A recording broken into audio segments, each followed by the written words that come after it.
और देखिए इस वक्त की बड़ी खबर रूस यूक्रेन वॉर से। रूस में यूक्रेनी सेना ने पलटवार किया है। यूक्रेनी फोर्स ने दागे हैं सैकड़ों ड्रोन। रूस ने 247 ड्रोन इंटरसेप्ट किए। यूक्रेनी हमले से कई जगहों पर तबाही मच गई। हालांकि इसके बावजूद यूक्रेन में कयामत के दिन शुरू हो गए। रूस के ताबड़तोड़ प्रहार और यूक्रेन में एयर डिफेंस की भारी कमी का असर अब देखने को मिल रहा है। रूस ने यूक्रेन के सभी बिजली स्टेशन, थर्मल पावर स्टेशन को ठप कर देने का दावा किया है। यूक्रेन भी मान रहा है कि ज्यादातर इलाकों में बिजली सप्लाई बंद और हथियारों का प्रोडक्शन भी नहीं हो पा रहा। पुतिन ने एक दिन पहले ही दक्षिणी कमान के कमांडर को उप रक्षा मंत्री बनाया था और माना जा रहा है कि नई रणनीति के तहत युद्ध को अंजाम तक पहुंचाने की तैयारी है। पुतिन ने अपनी सेना को संपूर्ण डोनबास विजय के लिए 15 नवंबर तक की डेडलाइन भी दे दी है।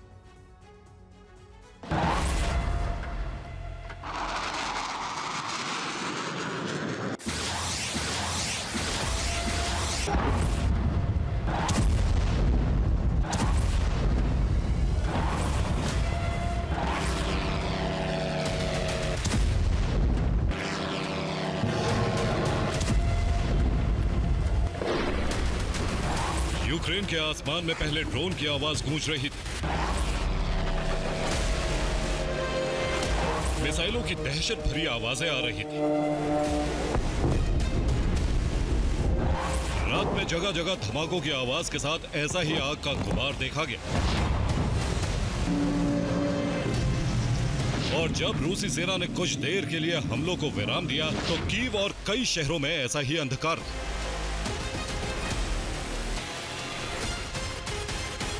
घुप अंधेरे के बीच रोशनी के नाम पर सिर्फ गाड़ियों की लाइट्स नजर आ रही थी। इमारतों में पूरी तरह से अंधेरा छा चुका था। बैटरी और इन्वर्टर्स से चलने वाली ट्रैफिक लाइट्स चमक रही थी। रूस ने यूक्रेन पर पूरी ताकत लगाकर हमला किया था। हमले की रफ्तार इतनी तेज थी कि यूक्रेन में एयर डिफेंस हमलों को नाकाम न कर सके। बिजली सप्लाई करने वाले बड़े ठिकानों को नष्ट करने के लिए रूस ने किंजल जैसी मिसाइलों का इस्तेमाल किया।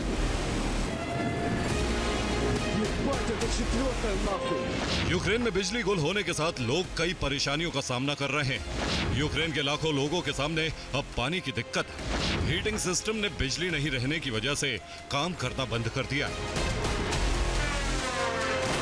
जगह जगह बिजली की ग्रिड खराब होने से वोल्टेज सिस्टम में भी भारी गड़बड़ी आ गई और ट्राम में आग लग गई। कई जगह शॉर्ट सर्किट हो गया।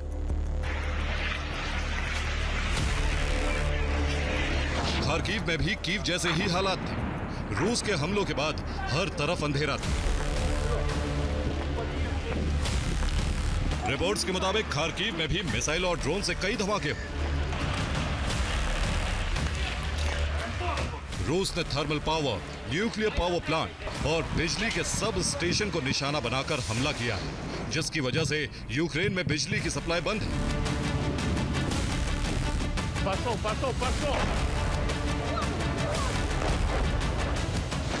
निप्रो में 3 लोगों की मौत हुई है, 11 जख्मी। खार्किव में रूस ने गैस स्टेशन को निशाना बनाया। कीव में कई ट्रकों में आग लग गई। क्रेमेनचुक में बिजली सप्लाई पूरी तरह से बंद है। ओडेसा मिकोलेव में बिजली स्टेशन जल चुके। पुतिन ने यूक्रेन को अंधकार युग में ले जाने के मकसद से ही ऑपरेशन विंटर की शुरुआत की थी और अब टारगेट को बहुत हद तक पूरा कर लिया गया।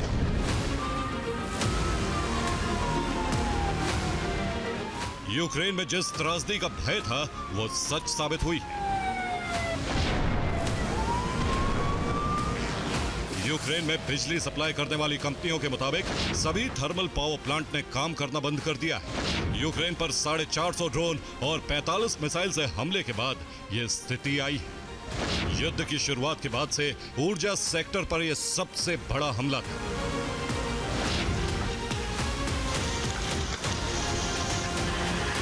बिजली सप्लाई बंद होने से कारखाने तो बंद हो ही चुके हैं। यूक्रेन ने माना है कि रूस ने उनके मिसाइल उत्पादन की शक्ति को पूरी तरह से खत्म कर दिया।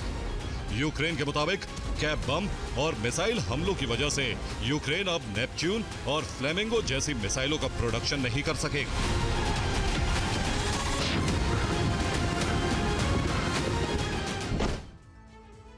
और रूस को हमेशा चुनौती देने वाला यूक्रेन अब बैकफुट पर है। यूक्रेन ने हमलों के बाद एक बड़ा कबूलनामा किया है।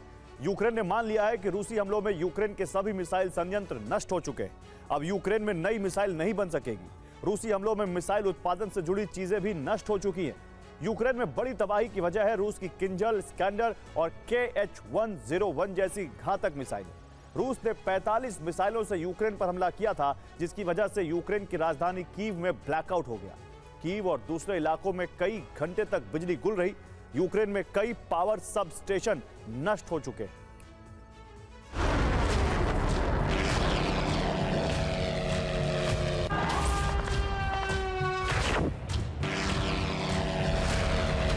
पुतिन ने अपनी सेना को यूक्रेन में जिस त्रासदी को लाने की जिम्मेदारी दी थी वो करीब करीब पूरा हो चुका है।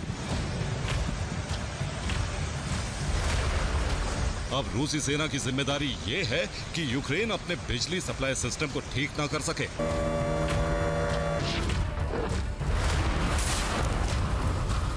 अंधकार के बीच यूक्रेनी जनता में भारी नाराजगी। यूक्रेन में बिजली कटौती के बाद प्रदर्शन हो रहे थे। ज़ेलेंस्की के खिलाफ प्रदर्शन और तेज हो सकते हैं। ज़ेलेंस्की पर युद्ध रोकने का दबाव और बढ़ सकता है।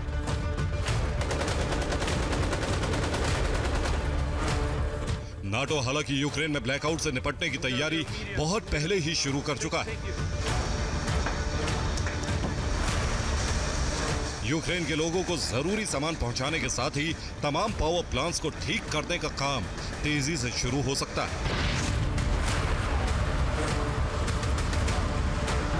रूस अब कब्जा अभियान और तेज कर सकता है। पोक्रोवस्क और कुपियांस्क में रूसी सेना मौजूद है। नए इलाकों पर कब्जे की डेडलाइन 15 नवंबर। 15 नवंबर यानी अब से 6 दिनों में रूस की सेना को पुतिन के सामने बहुत बड़ा परिणाम देना है, जिसमें डोनबास पर कब्जे के साथ ही यूक्रेन में अंधकार कायम रखने का लक्ष्य है।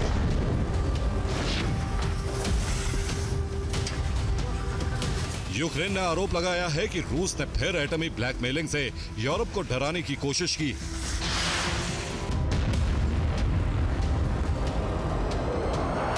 रूस के हमलों के बीच यूक्रेन में 2 न्यूक्लियर पावर प्लांट की बिजली भी काटने की कोशिश हुई।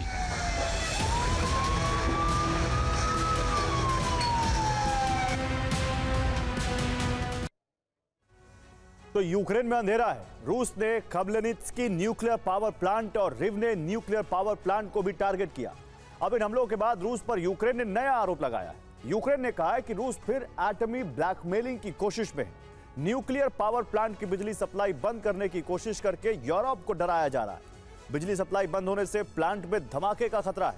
रूस के ताबड़तोड़ हमलों के बाद कीव, पोल्तावा, नीप्रो, खार्किव और चेर्निहिव जैसे अहम शहरों में अंधेरा छाया हुआ है। इन शहरों में लाखों लोग रहते हैं और सभी भारी मुसीबतों का सामना कर रहे हैं।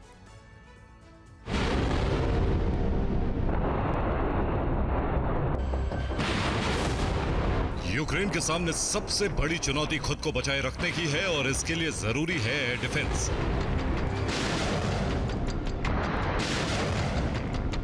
ज़ेलेंस्की ने अमेरिका और यूरोप को बताया है कि रूस की कुछ मिसाइलों को नष्ट जरूर किया गया, लेकिन बैलिस्टिक और एरोप्लास्टिक मिसाइलों को रोकने के लिए पेट्रियट की जरूरत है।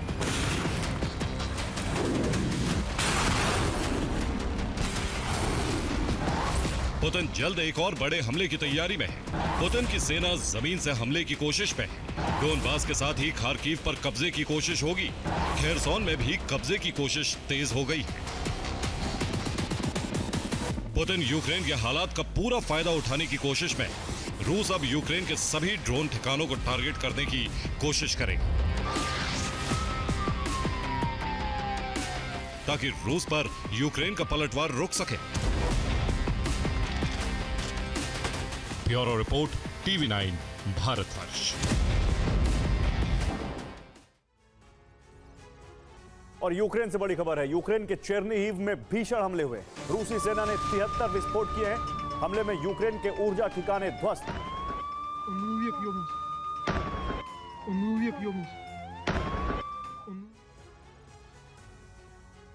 रूस के जबरदस्त हमलों से यूक्रेन ही नहीं, यूरोप भी दहशत में है। डर है कि अगर यूक्रेनी शहरों पर पुतिन का प्रहार ऐसे ही जारी रहा तो ज़ेलेंस्की जंग में ज्यादा दिन नहीं टिक पाएंगे। ऐसे में अब नेटो ने खुद जंग की कमान संभाल ली है। दावा है कि नेटो कमांडर्स की एक टीम यूक्रेन पहुंच चुकी है। नेटो कमांडर्स की टीम ने रूस के खिलाफ एक खास ब्लूप्रिंट तैयार किया है और अब इसी टीम के बनाए ब्लूप्रिंट पर ही यूक्रेन रूसी शहरों को दहला रहा है।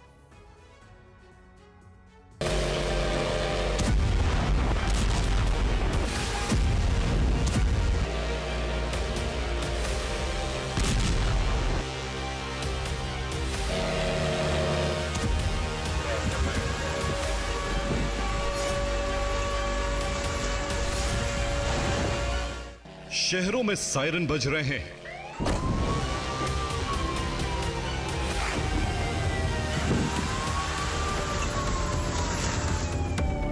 बिजली सब स्टेशन भीषण आग की चपेट में है।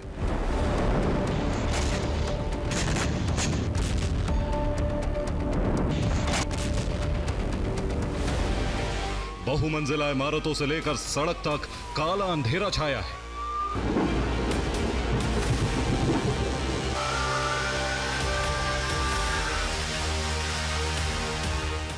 रूस से आई ये तस्वीरें इस बात की गवाही हैं कि ज़ेलेंस्की पुतिन के हमलों से डरने वाले नहीं। वो पुतिन को ठीक उन्हीं की भाषा में जवाब दे रहे हैं।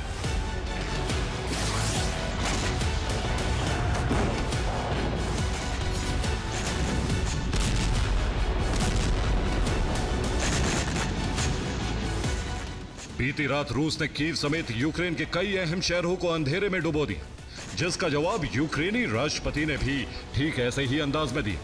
यूक्रेन ने भी रूस के बिजली सब स्टेशन और थर्मल पावर प्लांट्स को टारगेट किया।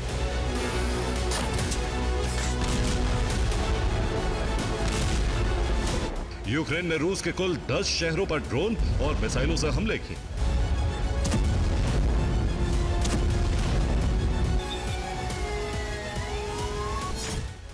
बेलगोरोद में यूक्रेन ने सीएचपी प्लांट पर ड्रोन हमले किए। वोरोनिश में भी यूक्रेन ने सीएचपी प्लांट पर अटैक किया। वोल्गोग्राद में 2 बिजली सब स्टेशन को तबाह कर दिया गया। रियाजान में तेल रिफाइनरी को निशाना बनाया गया। यूक्रेन ने काजान में केमिकल प्लांट पर ड्रोन हमले किए। इसके अलावा सारातोव, तुला, मॉस्को और दागिस्तान में भी हमले किए गए।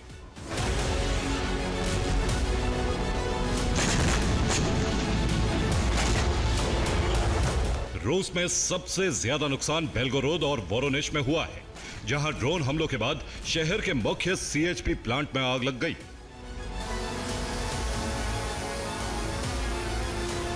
यह बेलगोरोद का लुच सीएचपी प्लांट है, जिससे यूक्रेनी ड्रोन टकराने के बाद जबरदस्त आग लग गई। ड्रोन हमले के बाद प्लांट को बंद करना पड़ा।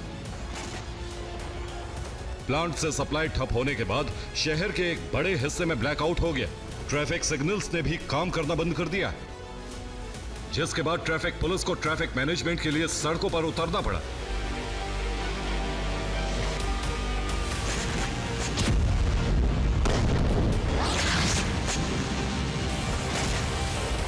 यूक्रेन ने वोरोनिश में भी सीएचपी प्लांट पर हमला किया। यहां यूक्रेन ने नेपच्यून मिसाइलें दागी। प्लांट पर कुल 3 मिसाइल अटैक किए गए, जिसके बाद प्लांट के एक बड़े हिस्से में आग लग गई।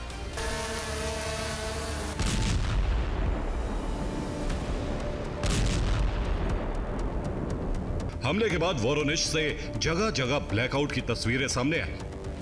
हमले की वजह से वोरोनिश में जहां 10,000 लोग अंधेरे में रहने के लिए मजबूर हैं, वहीं बेलगोरोद में 20,000 लोगों पर ब्लैकआउट का असर पड़ा है। वोरोनिश और बेलगोरोद में सीएचपी प्लांट पर हमले ज़ेलेंस्की के ऑपरेशन विंटर की तरह इशारा कर रहे हैं।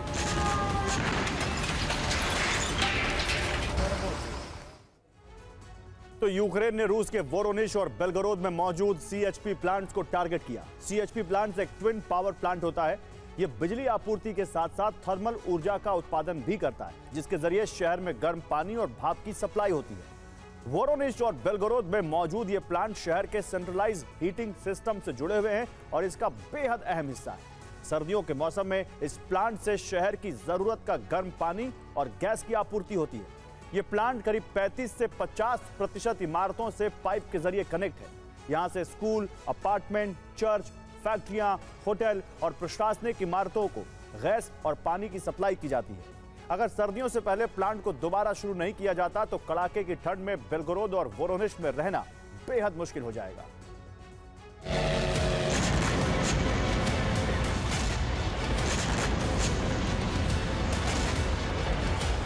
दरअसल ज़ेलेंस्की की इस रणनीति के पीछे नाटो कमांडर्स का ब्रेन माना जा रहा है।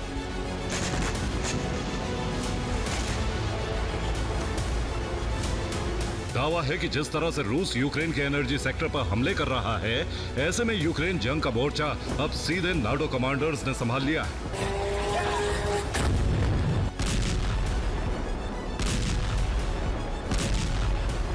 पश्चिमी मीडिया रिपोर्ट्स के मुताबिक नाटो कमांडर्स की नई टीम यूक्रेन पहुंच चुकी है। इस टीम में कौन कौन शामिल है अभी ये साफ नहीं है।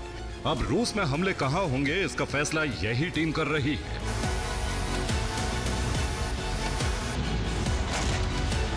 इसी का नतीजा है कि यूक्रेन भी रूस के एनर्जी सेक्टर को दहलाकर अलग अलग शहरों में ब्लैकआउट कर रहा है ताकि रूसी जनता को जंग में खींचा जा सके।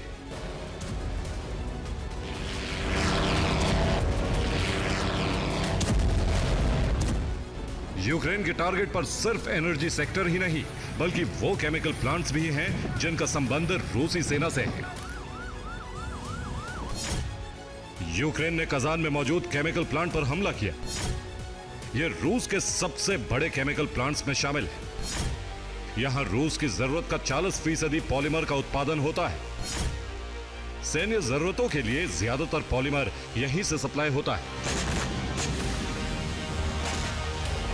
यह प्लांट रूस के लिए कितना जरूरी है इसका अंदाजा इसी बात से लगाया जा सकता है कि प्लांट के पास खुद का पावर स्टेशन है ताकि किसी भी हालात में यहां उत्पादन लगातार होता रहे।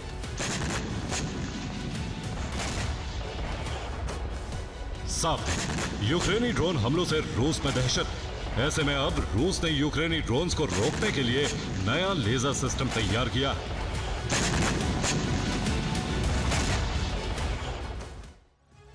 और यूक्रेनी ड्रोन्स को तबाह करने के लिए रूस ने पोसोक सिस्टम तैयार किया है। यह एक लेजर वेपन है। खास बात है कि ये पोर्टेबल है। वजन कम होने की वजह से इसे एक सैनिक गन की तरह इस्तेमाल कर सकता है। इससे निकलने वाली तरंगे दुश्मन ड्रोन को हवा में जलाने की काबिलियत रखती हैं। दावा है कि टारगेट लॉक होने के बाद महज आधे सेकंड में यह किसी भी ड्रोन को तबाह कर सकता है। पोसोक सिस्टम की रेंज 2 किलोमीटर बताई जा रही है, यानी इस रेंज में आने वाले किसी भी ड्रोन का बचकर निकलना बेहद मुश्किल होगा।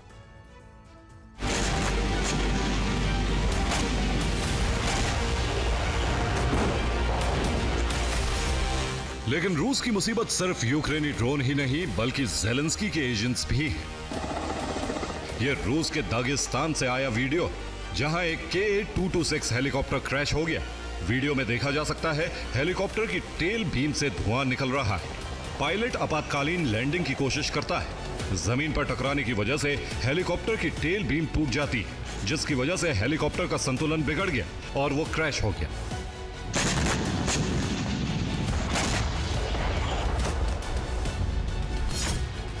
यह रूस की हथियार निर्माता कंपनी KEMZ का हेलीकॉप्टर था। यह कंपनी सुखोई और मेघ विमान से जुड़े उपकरण बनाती है। KH-29 और KH-31 मिसाइल के निर्माण से भी जुड़ी है। हेलीकॉप्टर हादसे में कंपनी से जुड़े 5 लोगों की मौत हो गई, जिसमें KEMZ के डिप्टी जनरल डायरेक्टर और 2 चीफ इंजीनियर भी शामिल थे।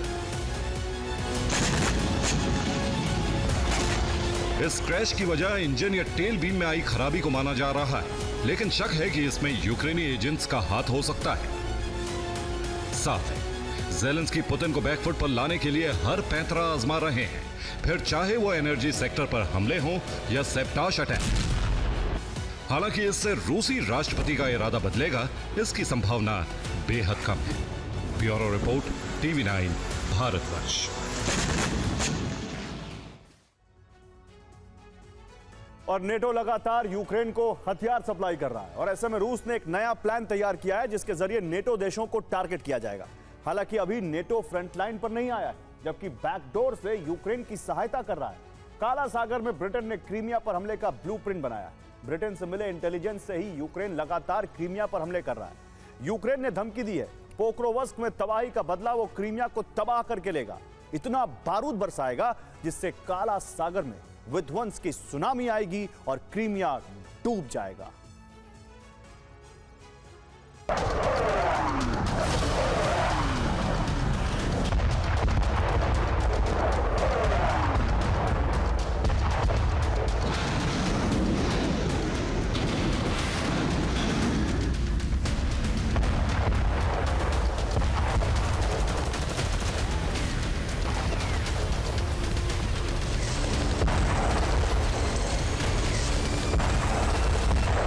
युद्ध का सबसे खौफनाक चरण आरंभ हो चुका है। रूस यूक्रेन को पूरी तरह तबाह करने के काफी करीब पहुंच गया है।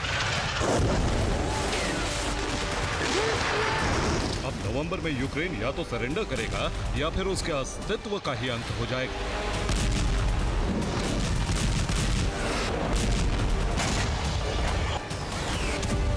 रूस के हमले कितने खौफनाक, इसका ट्रेलर वो पोक्रोवस्क में लगातार दिखा रहा है।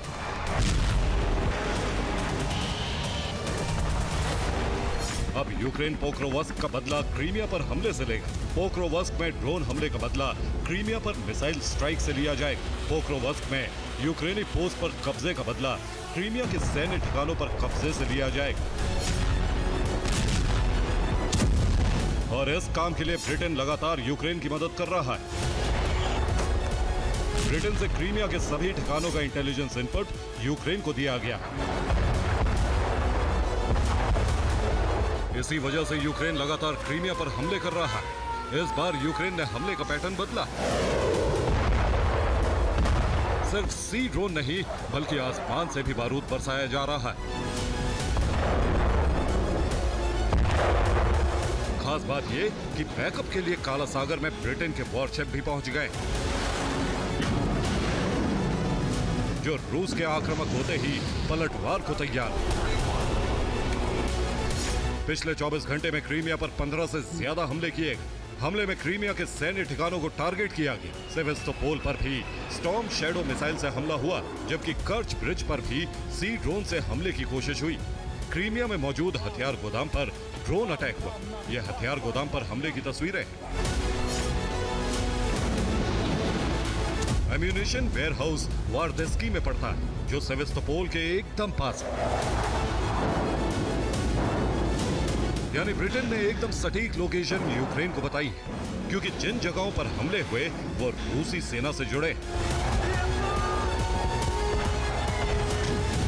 हमले में S-400 को भी नुकसान पहुंचा है। हालांकि 5 ड्रोन इंटरसेप्ट करने का दावा रूस कर रहा है, लेकिन कीव की तरफ से क्रीमिया में बड़े नुकसान का दावा किया। आगे भी ऐसे हमले हो सकते हैं, इसीलिए क्रीमिया की सुरक्षा बढ़ाई गई। उसे अभेद्य किले में तब्दील किया जा रहा है, जिससे ब्रिटेन और यूक्रेन के तमाम मंसूबे विफल किए जा सके।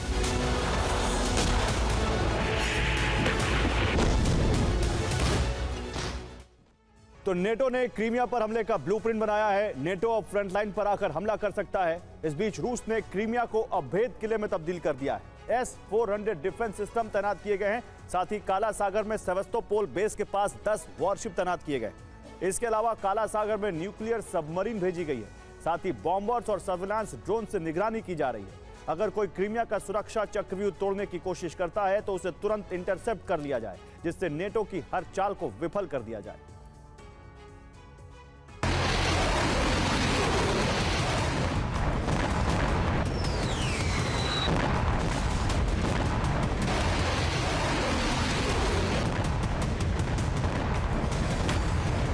क्रीमिया को लेकर यूक्रेन के तेवर बेहद आक्रामक है।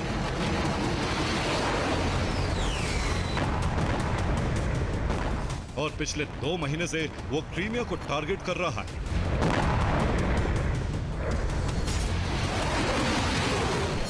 यानी प्लानिंग काफी पहले से की जा रही। इससे पहले क्रीमिया की जासूसी भी की गई, जिसमें ब्रिटेन और अमेरिका की खुफिया एजेंसियां शामिल थी।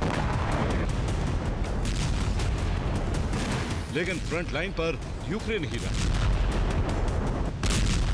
2 पैटर्न पर क्रीमिया पर हमले हो रहे हैं। पहले पैटर्न में सीधे बारूदी विध्वंस और दूसरे पैटर्न में साइबर अटैक। एक तरफ सैन्य ठिकानों को तबाह किया जा रहा है, दूसरी तरफ क्रीमिया के न्यूज चैनल को हैक कर लिया, जिस पर यूक्रेन का प्रोपेगेंडा प्रसारित होने लगा। इसके अलावा क्रीमिया के एयर स्पेस को भी कुछ वक्त के लिए रोकना पड़ा था, क्योंकि कंट्रोल रूम की डिवाइस हैक करने की आशंका थी। हालांकि बाद में फिर से फ्लाइट शुरू कर दी, लेकिन क्रीमिया की सुरक्षा को लेकर खतरा रोजाना बढ़ता जा रहा है। अब यूक्रेन को लॉन्ग रेंज हथियार भी मिल गए, जिससे वो कभी भी क्रीमिया में तबाही मचा सकता है। ज़ेलेंस्की कह भी चुके हैं कि रूस की हार की शुरुआत क्रीमिया में तबाही से होगी, यानी ज़ेलेंस्की की जिद है क्रीमिया वापस लेना। जबकि रूस ने भी क्रीमिया पर हमले रोकने के लिए सुरक्षा घेरा बना लिया। साथ ही उन ठिकानों को टारगेट किया जा रहा है जहां से हमले हो रहे हैं। और क्रीमिया पर हमले के जवाब में रूस ने ऑपरेशन काला सागर आरंभ किया है, जिसमें टारगेट यूक्रेन का पोर्ट सिटी ओडेसा है, जहां 3 चरणों में हमले किए जा रहे हैं। पहले चरण में ड्रोन अटैक किया, क्रीमिया से ड्रोन दागे गए थे। हमले के लिए रूस ने लैंडसेट ड्रोन का इस्तेमाल किया, जिसने ओडेसा का कमांड सेंटर, रडार सेंटर, हथियार गोदाम खाक कर दिया। दूसरे चरण में मिसाइल अटैक किए गए। काला सागर में मौजूद वॉरशिप से मिसाइलें दागी गईं। हमले के लिए जिरकॉन मिसाइलों का इस्तेमाल किया। पूरे ऑपरेशन में 5 से 7 वॉरशिप का इस्तेमाल किया गया। तीसरे चरण में ओडेसा में रूस ने ग्राउंड ऑपरेशन शुरू किया। इसके लिए वॉरशिप और बोट से सैनिकों को ओडेसा पोर्ट पर उतारा गया, जहां उन्होंने कमांड सेंटर पर कब्जा कर लिया और हथियार गोदाम जला डाला।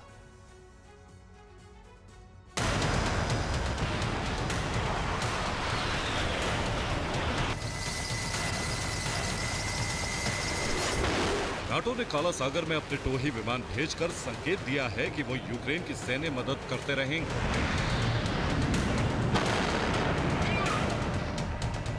जबकि यूक्रेन पहले से ही आक्रामक है। यूक्रेन अपने काला सागर के पास पड़ने वाले पोर्ट पर हथियार डिप्लॉय कर रहा है।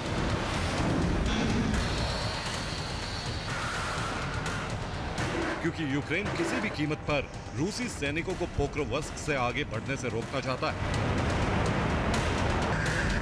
क्योंकि रूस क्रीमिया पैटर्न की तरह ही डोनबास के बाद आगे के इलाकों का विलय कराएगी, जैसे 2014 में क्रीमिया पर कब्जा किया।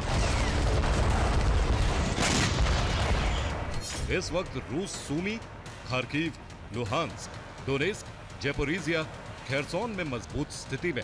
इन इलाकों पर 70% से ज्यादा हिस्से पर कब्जा है। यानी रूस का प्लान क्लियर है कि उसे यूक्रेन का बड़ा हिस्सा कब्जाना है, जिससे यूक्रेन का कनेक्शन पूरी तरह से काला सागर से काटा जा सके। लेकिन यूक्रेन का ब्लूप्रिंट इस बार ब्रिटेन ने तैयार किया, जिसका प्लान भी साफ है कि काला सागर में रूस का दबदबा कायम नहीं होने दिया जाए। ऐसे में काला सागर में भयानक युद्ध आरंभ हो सकता है और इस बार क्रीमिया एपिसेंटर बनने जा रहा है। Bureau report, TV9 Bharatvarsh.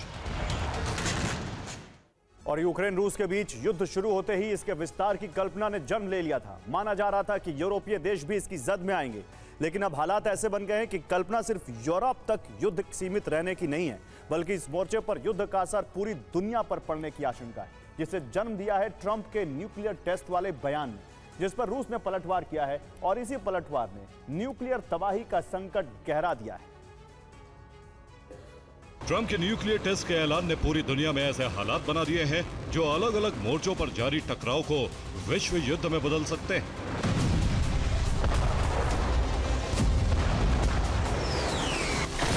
हालांकि टकराव अमेरिका और रूस के बीच,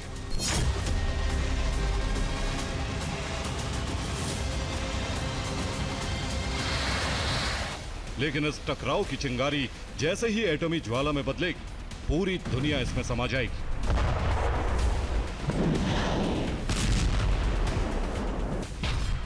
मॉस्को से संदेश जारी, अब युद्ध विनाशकारी।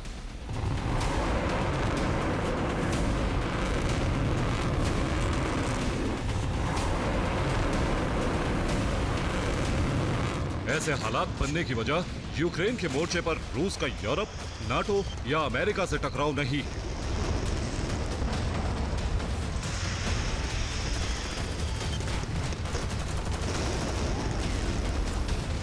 बल्कि ये भूख है दुनिया के विनाश करने में सक्षम हथियारों के निर्माण और उनकी संख्या बढ़ाने की। हालांकि न्यू स्टार्ट संधि के तहत दोनों महाशक्तियों ने अब तक व्यवहारिकता बनाए रखी थी, लेकिन अब यह व्यवहारिकता खत्म होने जा रही है।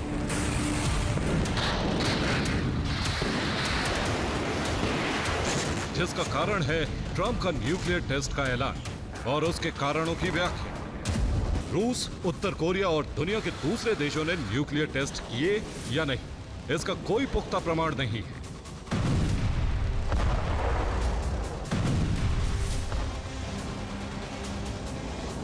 लेकिन ट्रंप चाहते हैं कि जो वो कह रहे हैं उसे सच मान लिया जाए और इसी आधार पर उन्हें न्यूक्लियर टेस्ट की छूट मिल जाए। लेकिन पुतिन ने अपने इरादे अब साफ कर दिए हैं।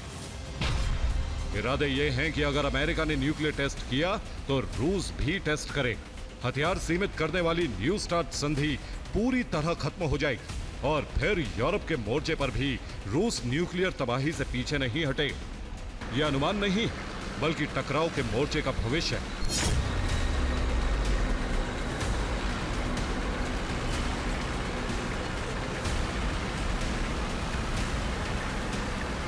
जिसके लिए रूस के रक्षा मंत्री ने पहले प्रस्ताव तैयार किया, फिर गुप्त रूप से उसे अमल में लाया गया और अब रूस भी इस रेस में शामिल होने से सिर्फ एक धमाके की दूरी पर है, जिसकी पुष्टि खुद रूस के विदेश मंत्री ने कर दी, जिनके मुताबिक पुतिन ने अधिकारियों को एक आदेश दिया है जिसमें न्यूक्लियर टेस्ट की तैयारी के लिए कहा गया है। अब रूस 1991 के बाद सदी का पहला टेस्ट करेगा। इसका सीधा मतलब है कि रूस न्यूक्लियर टेस्ट के लिए पूरी तरह से तैयार है।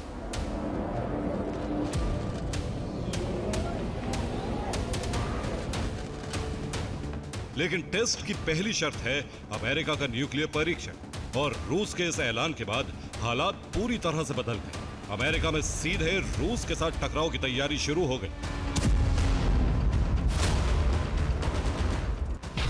खुद अमेरिका के युद्ध मंत्री पीट हेग्सेथ ने सेना को युद्ध के लिए तैयार रहने के आदेश जारी कर दिए। सेना से अदावत के मोर्चे पर हर खतरे का जवाब देने के लिए तैयारी के लिए कहा गया है। हालांकि इस तैयारी को कैरेबियन सागर, मध्य पूर्व या एशिया के मोर्चे पर जारी तैयारी माना जा सकता था, लेकिन जैसे ही पेंटागन प्रमुख का डर सामने आया, तैयारी का उद्देश्य समझने में कोई संशय नहीं रहा। हेग्सेथ के मुताबिक इस समय हालात 1939 जैसे बन गए हैं, जबकि अमेरिका के सामने स्थिति 1981 जैसी है। अगर हम युद्ध रोकना चाहते हैं तो बचना होगा। हालात की तुलना हेग्सेथ ने 1939 में द्वितीय विश्व युद्ध की शुरुआत और 1981 में अमेरिका के खिलाफ एकजुट हुए दुश्मनों पर तत्काल कार्रवाई से की है। इसमें पहली स्थिति हमले की है और दूसरी यूएसएसआर के विरुद्ध प्रतिबंध की, जिससे साफ पता चलता है कि अब अमेरिका और रूस आमने सामने है और इसका परिणाम बहुत भयावह होगा। ट्रंप के न्यूक्लियर टेस्ट के ऐलान के बाद रूस की तैयारी ने दोनों सुपर पावर देशों में हड़कंप मचा दिया है।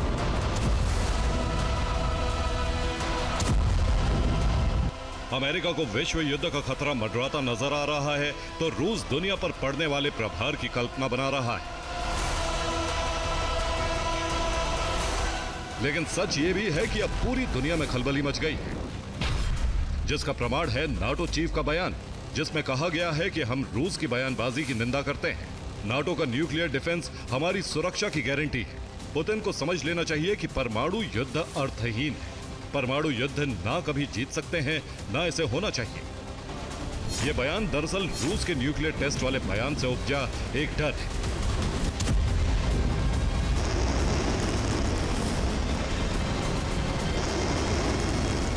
ऐसा डर जिसने यूरोप का तनाव बढ़ा दिया है और इस तनाव का असर यह है कि नाटो ने हथियारों के उत्पादन की गति बढ़ा दी है।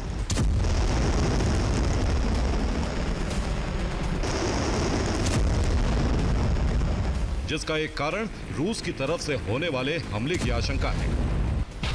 इस आशंका को जन्म दिया है नाटो के जनरल ने, जिसमें कहा गया है कि रूस चाहे तो कल ही नाटो पर सीमित हमले कर सकता है, लेकिन 2029 तक रूस बड़ा हमला करने में सक्षम होगा। युद्ध के बीच मॉस्को बड़ी संख्या में हथियार जुटा रहा है और नाटो के सदस्य देश भी इन हालात को महसूस कर रहे हैं। उनके सामने न्यूक्लियर संकट के साथ युद्ध का मोर्चा खुलने का डर है।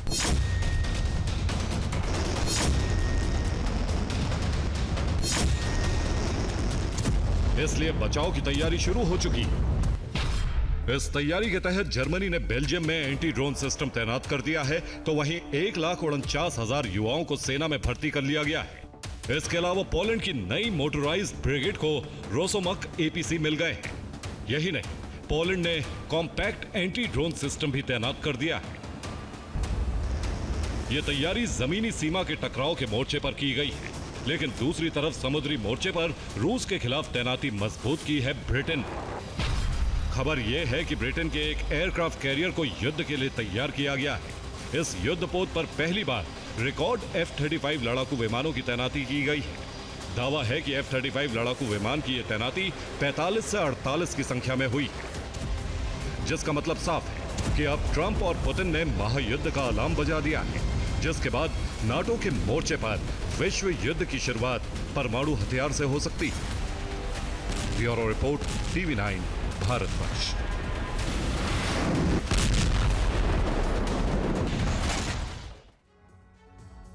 तो ज़पोरिज़िया पावर प्लांट पर इस वक्त बहुत बड़ा खतरा मंडराने लगा है। रूस को मिले इनपुट से पता चला है कि अब ब्रिटेन ही ZNPP यानी ज़पोरिज़िया न्यूक्लियर पावर प्लांट को तबाह करना चाहता है।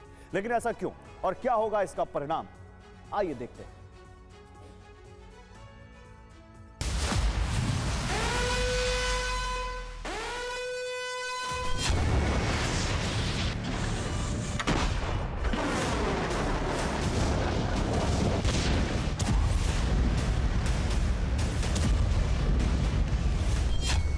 इस वक्त न सिर्फ यूक्रेन पर बल्कि संपूर्ण यूरोप पर विनाश का बड़ा खतरा मंडरा रहा है।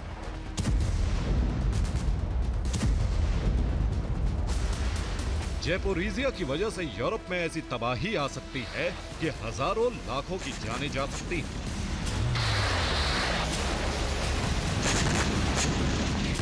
यूरोप पर परमाणु रेडिएशन का खतरा मंडरा रहा है। संपूर्ण यूरोप पर परमाणु विनाश का खतरा तब मंडराने लगा जब रूस को ब्रिटेन के षड्यंत्र की जानकारी मिली। पिजन पर आजकल ब्रिटेन के इसी षड्यंत्र की चर्चा हो रही है। रूस के रक्षा विशेषज्ञों का दावा है कि ब्रिटेन ने ज़पोरिज़िया पावर प्लांट को तबाह करने की साजिश रची। इसके जरिए ब्रिटेन युद्ध की आग भड़काना चाहता है। रूसी रक्षा विशेषज्ञों का दावा है कि ब्रिटेन ज़पोरिज़िया प्लांट के रिएक्टर को तबाह करे।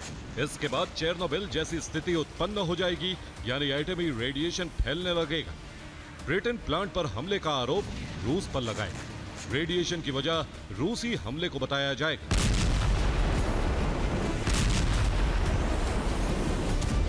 इसी रेडिएशन को आधार बनाकर ब्रिटेन युद्ध की आग भड़का सकता है। युद्ध में अमेरिका और नाटो के सैनिकों को भी उतारने की तैयारी।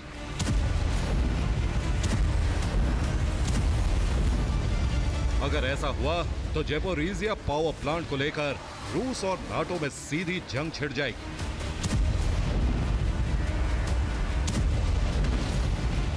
यूक्रेन ने अभी से ही ज़पोरिज़िया पावर प्लांट पर रूस के हमले का आरोप लगाना शुरू कर दिया। यूक्रेन के विदेश मंत्री आंद्री सिबिहा ने IAEA से इस मुद्दे पर इमरजेंसी मीटिंग बुलाने की अपील की। यूक्रेन का आरोप है कि रूस ज़पोरिज़िया पावर प्लांट पर लगातार हमले कर रहा है, जिससे प्लांट के रिएक्टर पर खतरा मंडरा रहा है। तो वहीं रूस यूक्रेन और ब्रिटेन पर षड्यंत्र रचने का आरोप लगा रहा है।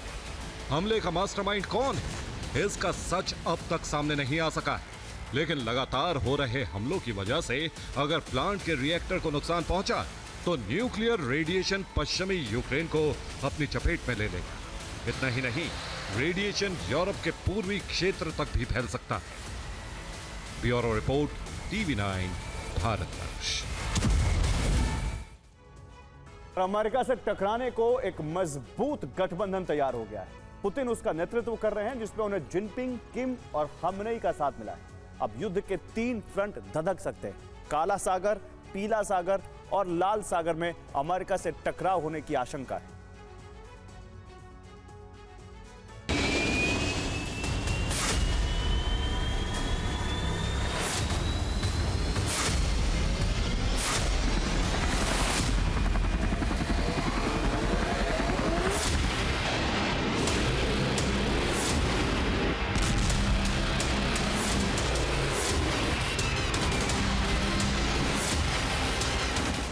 यूरोप में युद्ध चल रहा है, अरब कभी भी सुलग सकता है।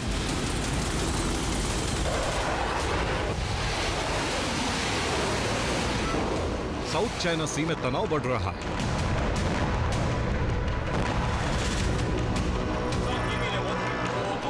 दुनिया में एक साथ कई मोर्चों पर टकराव लगातार बढ़ रहा है, जिसमें सबके टारगेट पर अमेरिका आ रहा है।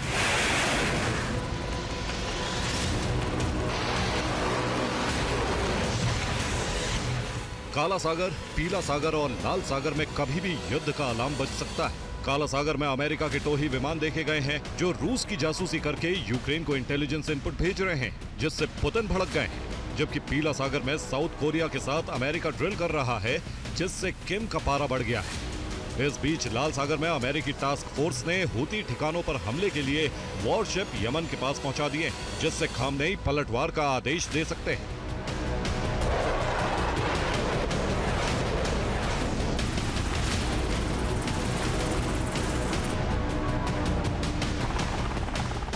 तीनों ही जगह अमेरिका से टकराव है, जबकि साउथ चाइना सी में चीन ने अपना सबसे बड़ा और बेहतरीन एयरक्राफ्ट कैरियर फुजियान उतार दिया है, जिसकी तैनाती ताइवान स्ट्रेट में की जा रही है।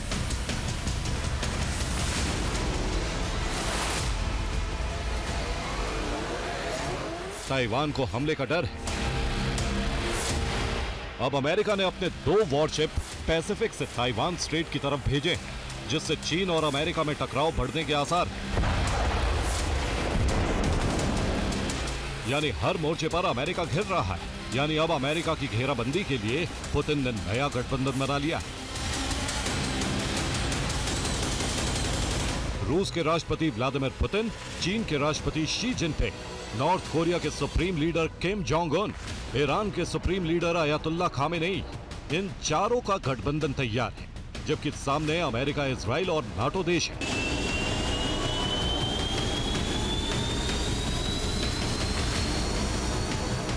अगर टकराव बढ़ा, एक साथ यूरोप, अरब और एशिया फ्रंट में भारी तबाही हो सकती है। उसका दायरा कभी भी अमेरिका तक पहुंच सकता है। यही वजह है अमेरिका अटलांटिक से पैसिफिक तक अपने ठिकानों पर तैनाती बढ़ा रहा है। जबकि उससे मुकाबले के लिए रूस अपने मित्र देशों की मदद कर रहा है। ईरान में हथियारों की बड़ी खेप पहुंची। इस ट्रेन में रूस से भेजे हथियार हैं जो सीक्रेट जगह पर भेजे जा रहे हैं। इसी तरह रूस ने नॉर्थ कोरिया और चीन की मदद के लिए अपने वॉरशिप भेज रहा है। यानी कभी भी अमेरिका से टकराव हुआ तो सभी साथ मिलकर मुकाबला करेंगे। और तब हालात कभी भी तीसरे विश्व युद्ध में बदल सकते हैं, क्योंकि अमेरिका नाटो के साथ मिलकर पलटवार जरूर करेगा। Bureau report, TV9 Bharatvarsh. तो वेनेजुएला के आसपास अमेरिकी सेना की घेराबंदी बढ़ती जा रही है। माना जा रहा है कि डोनाल्ड ट्रंप किसी भी वक्त वेनेजुएला पर हमले का आदेश दे सकते हैं, लेकिन डर यह है कि ट्रंप का यह फैसला कहीं तीसरे विश्व युद्ध की वजह न बन जाए। कैसे, इस रिपोर्ट में देखिए।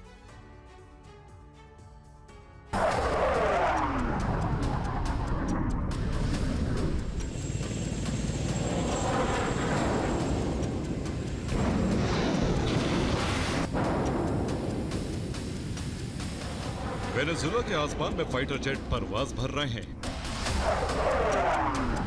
समंदर किनारे एयर डिफेंस सिस्टम की तैनाती कर दी गई। वेनेजुएला से सामने आ रही ये तस्वीरें उस आशंका को बढ़ा रही हैं जिसमें अमेरिका और वेनेजुएला की संभावित जंग की दस्तक छिपी। डर है ट्रंप बहुत जल्द अमेरिकी सेना को वेनेजुएला पर हमले का आदेश दे सकते हैं। इस डर की वजह वेनेजुएला के आसपास बढ़ी अमेरिका की सैन्य तैनाती।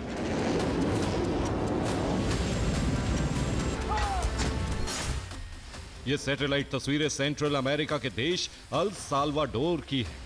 सैटेलाइट तस्वीरों में अमेरिकी वायुसेना के एयरक्राफ्ट नजर आ रहे हैं। तस्वीरों में अमेरिका का C-130 ghost rider, C-40 transport aircraft और P-8A पोसाइडन नजर आ रहे हैं। दावा है कि यहां मौजूद मिलिट्री बेस पर इन एयरक्राफ्ट की तैनाती हाल ही में की गई, जिसके बाद कैरेबियन सागर में अमेरिकी सेना की मौजूदगी पहले से ज्यादा बढ़ चुकी। इससे पहले ट्रंप ने यूएसएस जेराल्ड एयरक्राफ्ट कैरियर को कैरेबियन सागर रवाना होने का आदेश दिया था। इस एयरक्राफ्ट कैरियर पर 4000 नौसैनिक तैनात हैं। कैरेबियन सागर में अमेरिका के 16000 जवान पहले से मौजूद हैं, यानी जल्द यहां मौजूद अमेरिकी सैनिकों की संख्या 20000 पहुंच जाएगी। जेराल्ड एयरक्राफ्ट कैरियर के साथ 5 सहायक युद्धपोत भी होंगे। इसके अलावा 8 अमेरिकी युद्धपोत पहले से यहां तैनात हैं। एक परमाणु पनडुब्बी ने भी मोर्चा संभाला हुआ है। एक B-52 बॉम्बर और F-35 फाइटर जेट भी लगातार उड़ान भर रहे हैं।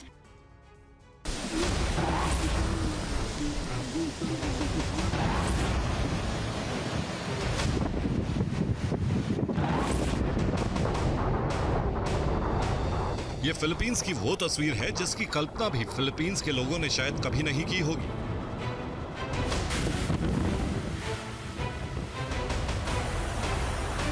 पहले कलमेगी तूफान ने डराए 200 से ज्यादा लोगों की मौत का कारण बना।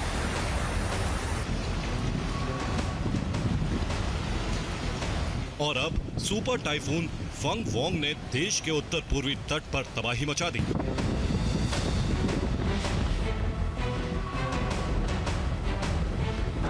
तेज हवा और बरसात, फिलीपींस में विनाश।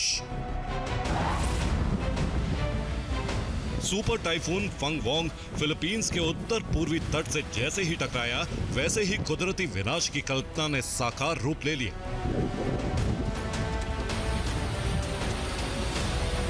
तेज हवा के साथ मूसलाधार बारिश ने एक बड़ी आबादी को प्रभावित कर दिया।